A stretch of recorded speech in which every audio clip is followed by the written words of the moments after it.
Saudações a todos os amigos. O Evangelho no Lar.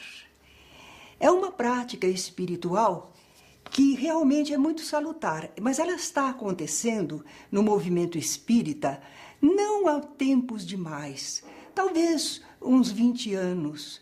E começou justamente de uma inspiração, de uma sugestão dos amigos espirituais, através de Francisco Cândido Xavier. Emmanuel e outros espíritos sugeriram o Evangelho no Lar. O que é o Evangelho no Lar? É um estudo do Evangelho, mas não se faz num centro, numa casa espírita. Ele é realizado no interior do lar, na família. E esse Evangelho no Lar é uma prática que realmente melhora o ambiente afetivo e espiritual da família. Traz muitos benefícios que devagarinho nós vamos enumerando. O primeiro deles, enseja um momento de paz e compreensão na família. A família está reunida, mas sabem como é família? Nós sempre temos probleminhas, divergências, pequenas discussões. Não, mas agora não, no Evangelho no Lar, a família está reunida não para falar de dificuldades, problemas, divergências. Todos da família estão voltados para o Evangelho de Jesus. É um ponto de interesse superior. E isto une mais os elementos da família. Olha, outro benefício. Porque antigamente, nas casas, se faziam reuniões com fundo espiritual, de elevação, de oração. Inclusive as novenas, não é? As novenas se faziam nos lares, mas nós mesmos só aprendíamos mais a orar quando a mãezinha ia nos colocar para dormir, que nos ensinava a colocar as mãos postas e, enfim, fazer uma oração. Atualmente, nós quase não temos isso nos lares. Não há aquela oração em conjunto na família. Quando muito, cada um ora escondidinho no seu quarto, separadamente. Mas o Evangelho no Lar enseja, de novo, uma atividade espiritual em conjunto na família. E é claro que vai ampliar o conhecimento e entendimento dos familiares em relação ao Evangelho. Porque nós vamos estudar as passagens, recordar as passagens do Evangelho, os ensinamentos de Jesus. E, naturalmente, nós vamos crescer no conhecimento, porque nós nos dizemos cristãos, mas nem sempre conhecemos bem toda a vida de Jesus. E com o Evangelho no Lar, nós temos a oportunidade de recordar, reviver a vida de Jesus aqui entre nós. E quando estamos com estes pensamentos e sentimentos de um objetivo superior, claro que o padrão vibratório de todos é elevado, porque é o ponto de interesse, é um ponto de interesse superior, é algo que não diz respeito às questiúnculas da vida material. E é claro que esse conhecimento todo também vai nos dar maior entendimento dos porquês e paraquês da vida, e vai nos dar coragem para enfrentar. Porque nós aprendemos com Jesus que a nossa vida na Terra tem um objetivo e que não nos faltará nunca amparo espiritual.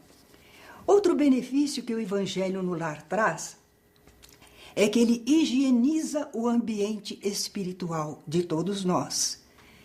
Em primeiro lugar, nós mesmos. Sabemos que vivemos numa atmosfera de fluidos. Assim como estamos envoltos numa atmosfera de ar, também estamos envoltos numa atmosfera de fluidos.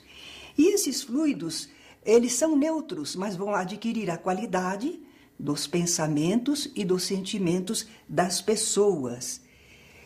E como são conturbados os nossos ambientes, não é? Porque que tipos de pensamentos nos são usuais? Que tipos de sentimentos? Mas quando fazemos o Evangelho no Lar, nós cultivamos pensamentos e sentimentos melhores. E isso como que transforma os fluidos, os purifica. E nós deixamos de pensar em coisas más e passamos a pensar em coisas boas. higienizamos o ambiente fluídico, espiritual do lar. Não somente isso, nós também atraímos a presença dos bons espíritos. Chega-te aos bons e serás um deles. Os bons espíritos só são atraídos pelas pessoas que se esforçam por uma ordem de pensamentos acima do comum, pelo interesse espiritual. Aí esses amigos espirituais se aproximam, são atraídos por isso. Nossos propósitos do bem, nosso desejo de sermos pessoas de boa moral, são como que um convite, uma atração, um chamado para os espíritos bons. E vai repercutir também naqueles outros espíritos que estão ao nosso redor. Nós sabemos que são dois mundos que se interpenetram, o plano espiritual e o plano dos encarnados. E nós costumamos estar envoltos, reunidos com espíritos como nós. Não vamos dizer malévolos, mas espíritos que ainda não têm um desenvolvimento espiritual superior. Claro que então são aquelas tristezas, são aqueles problemas, são aquelas angústias, aquelas aflições. Esses espíritos que muitas vezes estão ligados a nós, são espíritos assim, nós diríamos confusos, sofredores, como nós mesmos. Mas se nós melhoramos com o Evangelho no lar, eles também, eles são beneficiados com estes pensamentos, estas vibrações. E é por isso que o Evangelho no lar higieniza o nosso ambiente e o dos espíritos que nos envolvem. Fazer o Evangelho no lar, portanto, é ajudar a formar um mundo melhor na Terra. Evangelização, ela estimula o que temos de bom, ela acentua a fraternidade que existe em cada criatura, porque nós somos todos filhos de Deus, somos irmãos. Existe em nós essa possibilidade de sermos fraternos. E assim vai fazer germinar em cada lar as sementes do amor e da paz. Evangelho no lar. É uma prática tão simples e traz tantos benefícios. Quando pensamos assim, vem uma vontade. Por que não fazer? Quero fazer também o Evangelho no lar, na minha casa, junto à minha família. E aí nós perguntamos, mas como é que a gente pratica o Evangelho no lar? Como é que se realiza? Então vamos ver lá. Providências preliminares.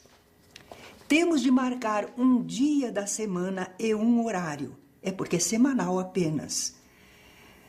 Mas por que um dia da semana e um horário? É que as pessoas da família têm muitas atividades, cada um tem o seu a fazer. Então nós vamos ter que escolher um dia e horário em que a família toda possa estar reunida. Porque o Evangelho é da família e precisamos estar reunidos. Então, a necessidade de um dia e um horário estabelecidos. A família inteira? Precisa a família inteira? Seria ideal, mas pelo menos os que se dispuserem a isso. E se os outros não quiserem? Ninguém na família mais quer, só eu. Você pode fazer sozinho o Evangelho no lar. O estudo, a elevação do pensamento. Claro que em conjunto iria ser mais produtivo, não é? A soma das emoções de todos. Dia e horário, eles vão ser fixos e certos. Não pode ser. Esta semana eu faço na quinta-feira, na outra semana na terça, depois eu vou fazer na sexta. Não, tem que ser dias fixos e certos. E rigorosamente observados. Que intransigência, que intolerância, por que rigorosamente observados? Porque nós não queremos fazer o Evangelho no lar só nós, sozinhos. Nós queremos a presença e a proteção dos bons espíritos, dos nossos amigos espirituais. E eles têm muitas ocupações na vida do além. Será que eles não têm nada a fazer? Só olhar por nós? Não, eles têm afazeres, mas fraternamente, bondosamente, eles reservam um horário para nós, conforme a nossa possibilidade. Veja como eles são muito fraternos, não é? O que podemos oferecer, eles procuram aproveitar para estar conosco. Talvez que alguém diga, eu pensei que os nossos protetores espirituais estivessem sempre conosco, que estivessem à nossa volta, acompanhando-nos. Não perca essa ideia de que um protetor espiritual é uma babá. Nós não temos babás espirituais, não. Esses protetores certamente velam por nós, mas eles podem fazer isso em certas circunstâncias, mesmo à distância, telepaticamente. Neste ponto, uma comparação que acho que nos ajuda a entender é quando a mãezinha está ocupada lá na cozinha fazendo o almoço e deixou 2, 3 filhinhos na sala. E as crianças sempre estão fazendo algum ruído, conversando. De repente fica tudo quietinho. A mamãe lá na cozinha, atenta, que é que vocês estão fazendo aí? Porque, embora à distância, ela conhece seus filhos e seus movimentos, não é? Então, os espíritos que nos protegem, à distância, têm ligação telepática conosco e podem nos passar instruções, podem nos alertar, aproximar-se mais se for necessário. Agora, quando há um problema maior em nossa vida, às vezes pela nossa programação de reencarnação, uma luta, uma dificuldade, você vai então dizer, meu anjo de guarda, me ajude. Ele já está lá. Você pensa que o está chamando, mas ele já está lá, porque ele sabe destes momentos mais difíceis e necessários. Além então de nós escolhermos um dia e um horário fixo, nós temos que escolher também quem é que vai dirigir a reunião na família. Vamos começar a disputar? Não precisa. Vai ser, de preferência, o chefe da família. Por que tem que ser ele? Seria tão bom que nós reforçássemos a função do chefe de família, não é? Que está muito desgastada, mas uma liderança é necessária. Então, se puder ser o chefe da família, muito bom. Por que pode ser o chefe da família? Quando ele está preparado por conhecimentos doutrinários para dirigir a reunião. Se ele é chefe da família, mas não sabe nada do conhecimento espiritual, então é preferível que seja outra pessoa. Quem? Aquele que no grupo tiver maiores conhecimentos doutrinários. Às vezes pode até ocorrer de ser um jovem filho da família, uma jovenzinha, mas tem maior conhecimento. Nós sabemos que o espírito não tem a idade do corpo, não é? Então, aí depois que escolhemos quem vai dirigir a reunião, nós pensamos onde, em que local da casa nós vamos realizar essa reunião, o Evangelho no Lar. Nós temos que escolher o cômodo que sirva melhor para essa atividade.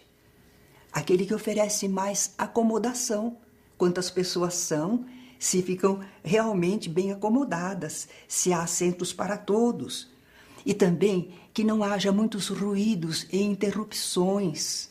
Nós vamos escolher na nossa casa o cômodo que ofereça melhor acomodação.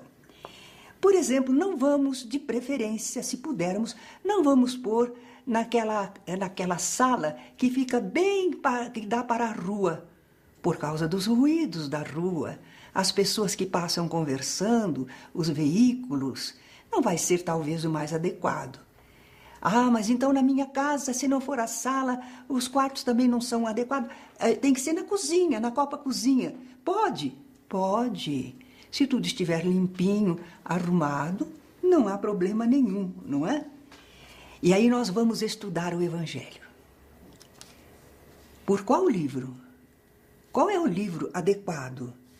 Bom, geralmente nós recomendamos começar com o Evangelho segundo o Espiritismo, escrito por Allan Kardec, mas com conteúdo das mensagens do alto, não é? E vamos funcionar como? Começamos por onde? Vamos abrir ao acaso? Muita gente gosta dessa escolha, porque diz que quando se abre assim um livro espírita, parece que cai na página que a gente precisava ouvir, que é um conselho especial. Percamos essa ideia. Tudo nos serve, tudo é útil. Onde quer que abramos, há um ensinamento para nós. Mas não é bom abrir ao acaso, porque às vezes o livro fica viciado, você abre nas mesmas partes, não é?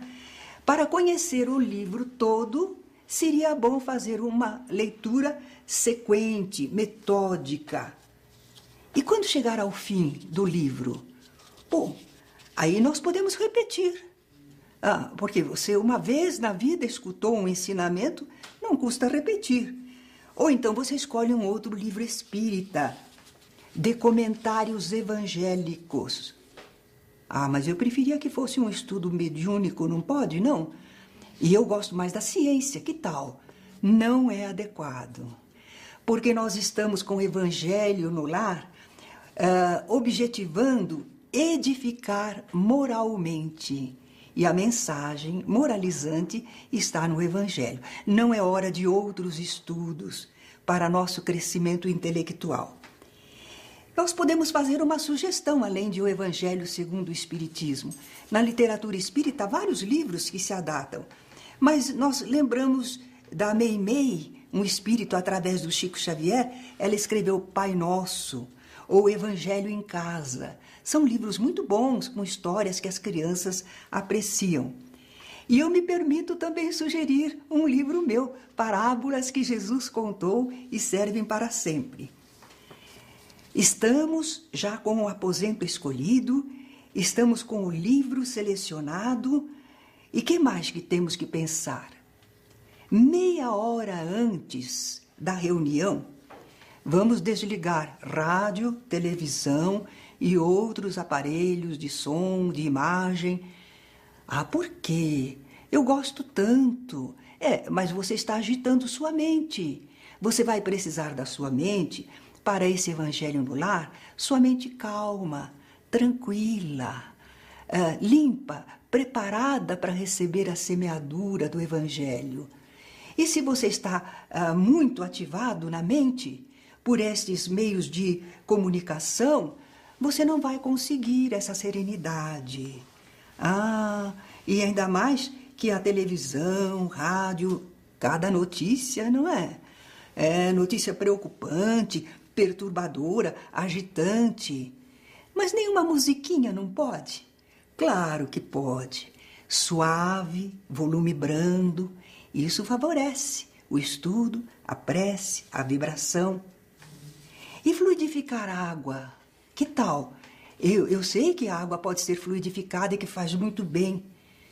Se houver na casa um enfermo ou alguém debilitado ou muito aflito, nós podemos fluidificar a água.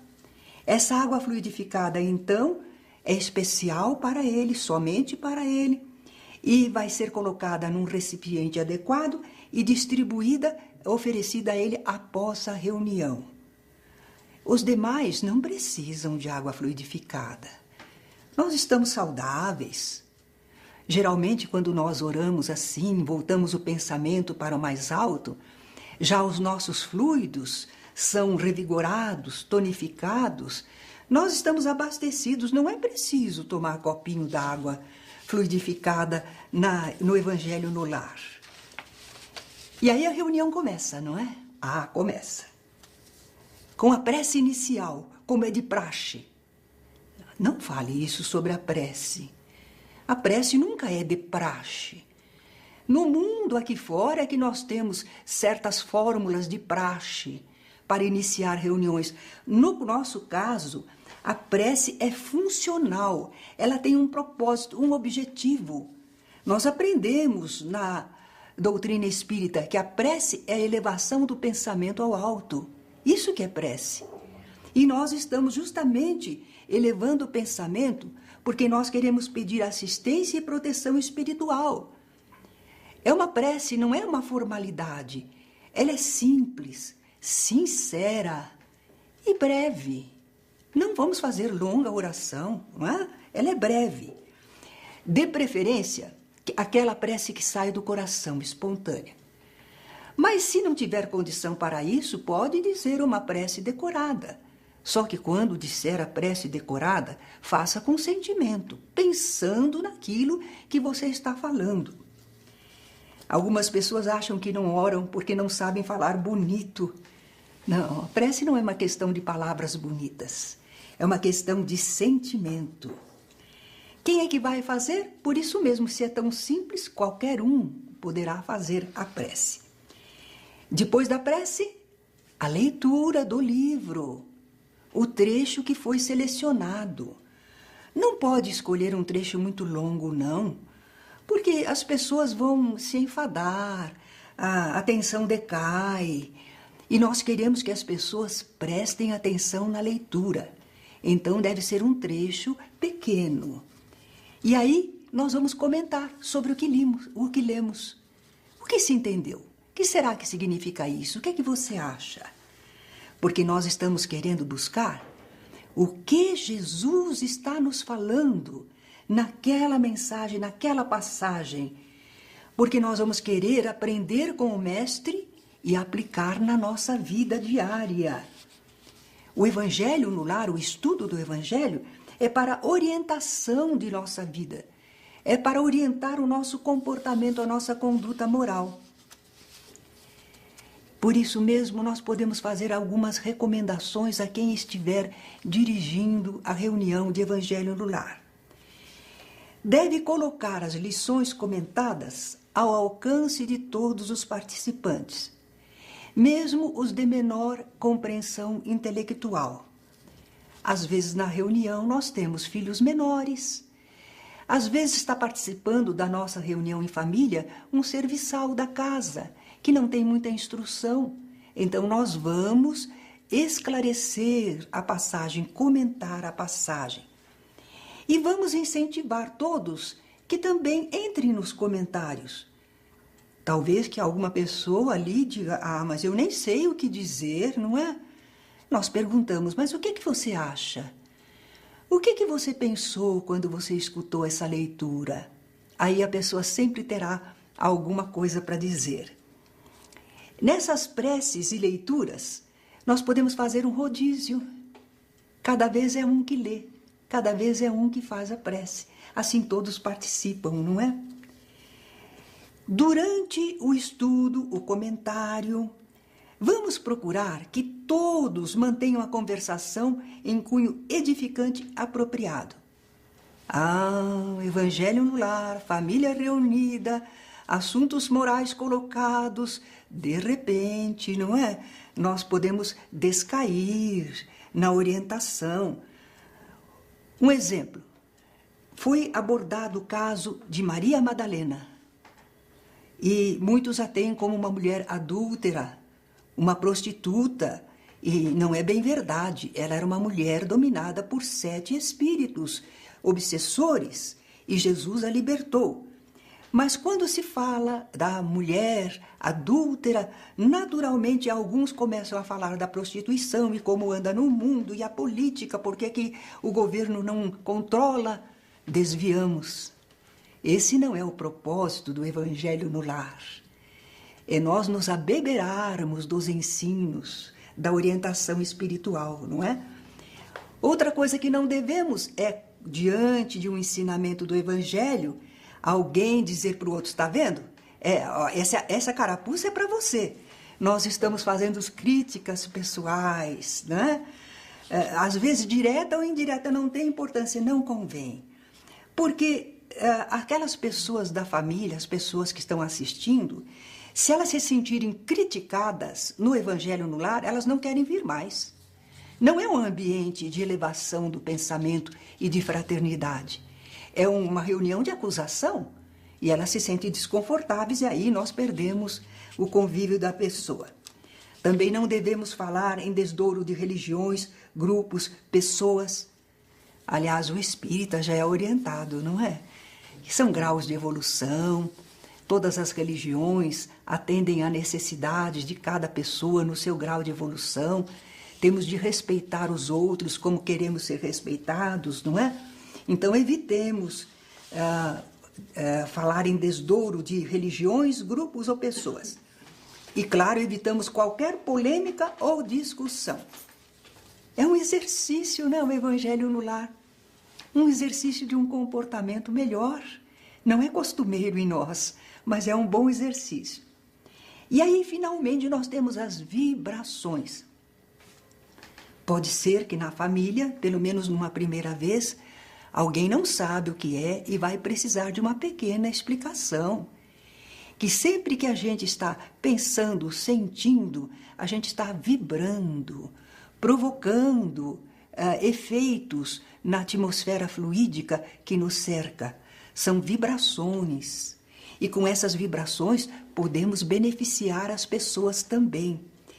E aí uma sugestão de pontos que nós vamos colocar para que façamos a vibração. Podemos vibrar pelo nosso lar, por estas pessoas que estão participando do Evangelho, por nossos parentes, amigos. Não esquecer os desencarnados, porque são os nossos entes queridos que estão distanciados em relação ao corpo, mas estão presentes no afeto que guardam por nós e nós por eles, não é?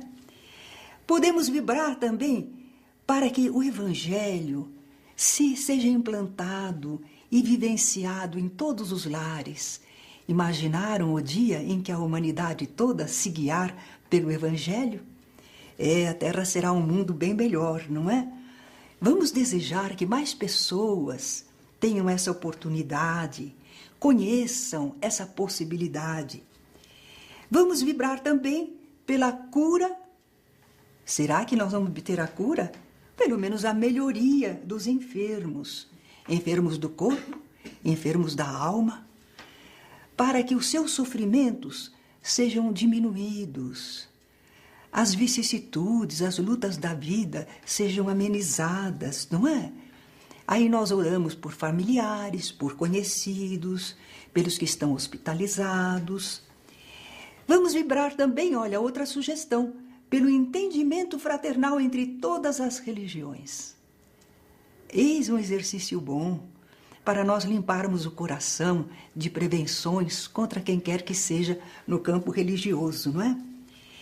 Vibramos também, se quisermos, pelo amparo e incentivo aos trabalhadores no bem e na verdade. Nós rogamos a Deus proteção contra as criaturas que chamamos de maus. E que tal a gente lembrar dos bons? Os bons precisam de apoio, precisam de incentivo, precisam de ajuda para realizarem suas tarefas tão lindas. Cientistas que estão a ponto de descobrir alguma coisa em benefício da humanidade. Artistas que levam mensagens e fazem com que a gente se sinta vivo no sentimento. Educadores que nos orientam na instrução intelectual e moral. Vamos orar por eles, pelos que trabalham para o bem e a verdade. Podemos orar ainda, vibrar pela paz na terra. E aí a gente pensa nos governantes de todos os povos, de todas as nações e do nosso país também. Não vamos vibrar contra ninguém. Vamos vibrar para que eles acertem mais e errem menos. Se eles forem ajudados, toda a população é ajudada também. Vibremos também pelos casos que estão acontecendo no momento, na cidade, no mundo, e estão chamando nossa atenção. Um desastre, uma calamidade. E aí nós podemos todos desejar o melhor, rogar a Deus pelo melhor, não é? E se houver algum outro motivo que nos leve a fazer uma vibração, também podemos, se o grupo acha conveniente, nós podemos fazer mais uma vibração do assunto que interessar. Não somos obrigados a fazer todas essas vibrações. Sempre temos que tomar cuidado para que o Evangelho no lar não fique cansativo. Às vezes fazemos 3, 4 vibrações, as mais importantes. Talvez que pensemos, vibramos.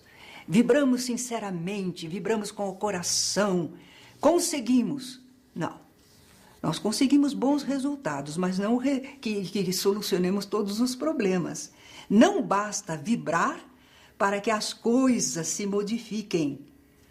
Por exemplo, vibremos pelos órfãozinhos, que pelas ruas não tem ninguém, Nós estamos emocionados, não é? Parece, mas não fazemos nada pelos órfãos. Nem ajudamos uma instituição que cuida dos órfãos. Aí não vale. A vibração tem seus limites. São emanações, são ondas, são fluidos, mas ela tem a sua limitação. Depende da nossa atividade para concretizar tudo. Como é que nós podemos fazer que o mundo seja um planeta melhor, mais fraterno, mais organizado? Através dos nossos pensamentos, palavras e atos, em todos os instantes, sem esmorecimento, sustentados pela fé. Nós vamos sempre desejar o bem, sempre confiar no bem, sempre trabalhar pelo bem. E aí vem a prece de novo. De novo, para encerrar. A prece nós abrimos, falamos com o alto, buscamos amparo, agora vamos agradecer. Certamente recebemos, não é? Então, é um dever de gratidão. E há uns cuidados a tomar para o Evangelho no lar. Emmanuel escreveu na mensagem, através do Chico Xavier, culto do Evangelho no lar. Nós estamos evitando a palavra culto. Não estamos corrigindo Emmanuel. É uma questão de a ideia que dá. Culto não parece algo ritualístico, exterior? Então, nós evitamos essa conotação da palavra. Está certo que é um culto. Nós estamos ali cultuando a Deus, relembrando o Evangelho, Jesus. Mas se a gente fala a palavra culto do Evangelho no lar, o pessoal já pensa num ritual, não é? E o Espiritismo não adota rituais. Então, nós vamos evitar falar culto, falamos apenas Evangelho no lar. E essa reunião não pode ser além de 30 minutos. Ao redor de 20 minutos está muito bom, né? Porque, além disso, nós cansamos as pessoas e já não contamos com a participação efetiva delas. Ainda mais alguns cuidados que precisamos tomar. Quanta coisa, não é? Só para fazer um Evangelho no lar. Bom, depois a gente, na aplicação, é simples, enxuta. Mas, na hora de comentar a respeito, temos que falar bastante. Não suspender a realização da reunião em virtude de passeios adiáveis ou acontecimentos irrelevantes. Justamente na noite, no tarde, no dia em que há o Evangelho no lar, a gente marca um passeio. Não, esse passeio não pode ser feito no outro dia. Se são passeios adiáveis, deixemos para outro dia. Acontecimentos irrelevantes. E meu time vai hoje, é a definição para o meu time, se ele ganha ou não ganha. É o capítulo final da novela. Nós não vamos poder desmarcar o Evangelho no lar. É um compromisso espiritual. Os amigos espirituais reservaram para nós, com todo carinho. Nós não podemos perder. São só 20 minutos dentro de uma semana, de muitas horas. Não podemos perder. E se chegar visitantes? De repente a gente vai começar o Evangelho no lar e batem na porta, chega alguém. Vamos convidar para participar. Olha, nós fazemos uma reunião de estudo do Evangelho, quer participar conosco? Se a pessoa quiser, fica conosco. Pode ser que espíritos amigos, querendo ajudar aquela pessoa, sugeriram a ela nos fazer uma visita exatamente na hora do Evangelho no lar. E nós, sem entendermos isso, de repente, evitamos a visita, dizemos que não podemos atender e a pessoa perde a oportunidade de um contato maior com a espiritualidade. Mas pode ser que a pessoa não queira mesmo participar. Mas nós somos fraternos, nós gostamos da visita. Por favor, então entre. Olhe, é rapidinho. São só uns minutinhos. Aguarde aqui neste aposento e assim que terminar, nós vamos então usufruir da sua presença, não é? Não convém deixar que o Evangelho no lar se transforme num ritual ou cerimônia religiosa. Não é. Não é um ritual ou cerimônia religiosa. É um encontro familiar, muito à vontade, né? Se nós pusermos, por exemplo, a mesa onde está a sala onde estamos nos reunindo, se pusermos uma toalha especial, se pusermos um vaso de flor, se pusermos o retrato de alguém, uma imagem, o pessoal já começa a fazer reverências para aqueles espíritos. Não se trata disso, né? Não queremos que se torne um ponto de atividade religiosa formal exterior. Tá? Essa reunião mediúnica é feita nos lares, não é no centro espírita.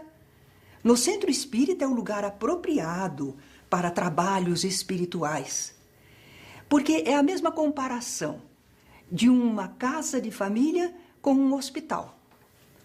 A casa de família é muito útil, mas não tem os aparelhamentos, não tem os funcionários especializados como tem um hospital. Então, se há uma função de socorro espiritual maior junto à humanidade, é no centro espírita. Nos lares fazemos o evangelho no lar. É alguma coisa mais simples, familiar. Tá? Mas não pode aplicar passes. Eu gosto tanto de receber passes. Da mesma maneira que a água fluidificada. Se houver alguém muito enfermo, aflito, e se houver no grupo uma pessoa que sabe aplicar passes, então poderá ser ministrado passe. Mas não deve ser prática usual, não é reunião de passes. Os passes nós recebemos lá na casa espírita, não é? Nós já vimos a diferença de centro, espírita e lar. E sabe também o que pode ocorrer? Porque às vezes o evangelho no lar, um vizinho começa a gostar e a vir, ou aquela pessoa que é meio parente, amigo, acostumou também e vem, e cresce o evangelho no lar, e todo mundo quer receber passe. Olha como desvirtuou a finalidade, não é? E criança? A criança pode participar se ela tiver idade e mentalidade para acompanhar a reunião, sem ficar inquieta e sem fadiga para ela. Há crianças que têm 4, 5 anos, mas são tão acomodadas, não é? E até interessadas nos temas. E há outras para quem seria uma tortura ficar um pouquinho parada. Então vai depender da criança, da sua disposição. Mas se ela tem condição para estar presente e acompanhar um tanto, por isso às vezes a gente até faz só 15 minutos de reunião, aí essa criança pode colaborar ativamente. Ela sabe fazer uma prece. Não faz uma prece longa, como os adultos, mas ela fala umas poucas palavras, não é? Às vezes ela já sabe ler, tem 7, 8 anos, sabe ler, e pode ler a passagem. Pode até às vezes entrar num comentário, e às vezes a gente se surpreende que uma criança, o corpo é novo, mas o espírito é velho, nos faz comentários inteligentes na hora de estudarmos o Evangelho. Estamos vendo o valor do Evangelho no lar. Mas sabem quem fala com muito mais propriedade, resume numa mensagem, é Emmanuel, através de Chico Xavier. Ele nos diz o seguinte: quando o ensinamento do Mestre vibra entre as 4 paredes de um templo doméstico, os pequeninos sacrifícios tecem a felicidade comum. Quando nós aprendemos com Jesus, nós nos ajudamos mutuamente, não é? Procuramos nos alegrar. Às vezes pode parecer um pequenino sacrifício nosso, mas o benefício é muito grande.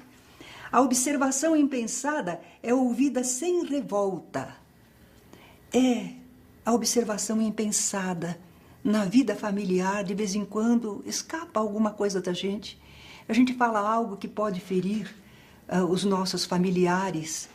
Mas se nós fazemos o Evangelho no lar, nós já estamos todos orientados para não prestar muita atenção a essas pequeninas coisas, as pequeninas falhas, não é? A calúnia é isolada no algodão do silêncio. Não passa adiante, não. É uma calúnia, uma acusação falsa, não endosse, não passe adiante, morre ali no silêncio. A enfermidade é recebida com calma. Este nosso mundo, né, de provas e de expiações, como não haver doenças? E quando chega a doença, a enfermidade, nós vamos ficar agitados, revoltados? Calma, né? Nós temos a orientação evangélica. O erro alheio encontra compaixão. Pai, perdoai-lhes, porque eles não sabem o que fazem. Jesus nos ensina, não é? A maldade não encontra brechas para insinuar-se. Os espíritos adversários, eles só podem nos atingir, vamos dizer sinteticamente, de duas maneiras. Através de um pensamento que ele nos envia, ou quando ele provoca alguma situação no ambiente ao nosso redor. Se nós estivermos vigilantes, nós estaremos tomando cuidado com estes pensamentos inferiores para não dar guarida a eles, ou com os problemas que surgem para a gente não deixar a contenda seguir adiante, não é? E aí, dentro desse paraíso, um lar assim, com essa compreensão, seria um paraíso, né? E aí, dentro desse paraíso, que alguns já estão edificando, a benefício deles e dos outros, o estímulo é um cântico de solidariedade incessante.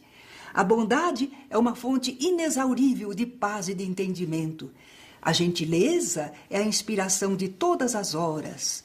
O sorriso é a senha de cada um. E a palavra permanece revestida de luz, vinculada ao amor que o amigo celeste nos legou. Com este estímulo que nos dá Emmanuel e com o conhecimento da doutrina espírita, nós agora estamos convidados a fazermos o Evangelho no lar, que não é um passe de mágica, não, para a transformação imediata de nada no mundo, mas é um bom caminho para a felicidade nossa e dos nossos familiares. Obrigada.